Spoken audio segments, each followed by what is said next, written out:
It's the 25th anniversary of the former Soviet Union withdrawing from Afghanistan.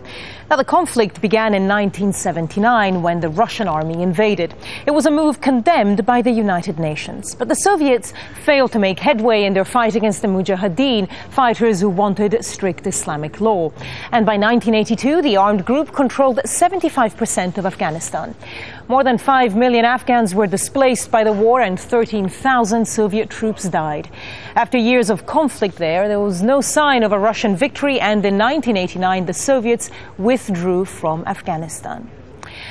Well, the United States has also been fighting a long battle in Afghanistan, so what can it learn from the Soviet withdrawal? Well, joining us now is Andrey Avetisyan, the Russian ambassador to Afghanistan. Sir, thank you so much for joining us here on Al Jazeera. Now, you were a junior diplomat in Afghanistan when President Gorbachev decided to withdraw Soviet troops. What similarities are there between the situation then and the situation now on the eve of another major pullout from Afghanistan? Good morning. Yeah, there are many similarities, and the most sad similarity is that there was war then, and there is still fighting now, and the Afghans are dying, and the war continues. But just as President Gorbachev decided that it was an unwinnable war, presumably the NATO powers have also decided that the time to pull out is now. I mean, what alternative would you suggest? I think there is only one way to peace in Afghanistan, and it is a peaceful way. The Afghans have to mend fences among them, and the political solution, the peace process, reconciliation should be the way, as it should have been then in the end of the 80s, beginning of the 90s. Unfortunately, it was the case, and civil war started then. And the international community, together with the Afghans, has to work to avoid such a scenario this time. But the Americans would say, you know, it's a country that has held elections. The Americans economically will still try to support Afghanistan, trying to get it to join the World Trade Organization. So, and also billions of dollars have been plowed into Afghanistan to try and rebuild some kind of infrastructure. So it is a different situation now, possibly one that would lead to more optimism. Well, the Soviet Union left behind a working economy here, which it helped to build. But unfortunately, for the past 10-12 years, I can't name one big infrastructure project in Afghanistan being implemented. But without a functioning economy, without economic development, especially in rural areas, agriculture development, a country can't support itself, and it has to be dependent on foreign aid forever. So to me, the most important thing now is economic development, which will help security too.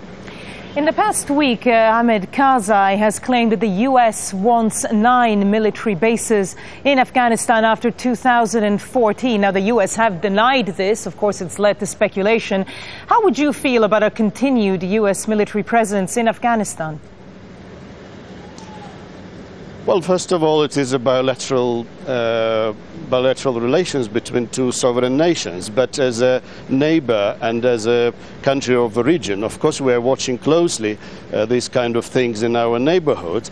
And these contradicting statements about military bases worry us, of course. And if there is going to be a continued foreign military presence in Afghanistan, we would like to have clarity about its purposes, duration, and other details. And we are of opinion that such a military presence should have blessing or mandate from the UN Security Council, as the current international military forces have. And sir, briefly, if you can, I mean, obviously a unstable Afghanistan could destabilize the neighboring countries, also could provide a haven perhaps for Chechen separatists as it has in the past. What are Russia's main fears?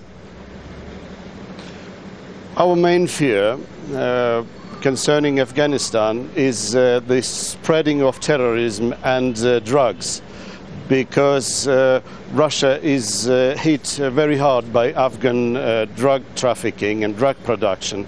So we think that all neighboring countries, region, has to join forces in working together with the Afghan government to bring peace and security back to these countries. And we have very suitable regional frameworks like Shanghai Cooperation Organization, and Afghanistan is now an observer to it. So we have means to work together to stop these threats, terrorism and drugs coming from Afghanistan. But one thing I would stress that, in my opinion, these two evils always go together. Drugs and terrorism feed each other. Andrey Avetisyan, Russian ambassador to Afghanistan. Sir, thank you for joining us.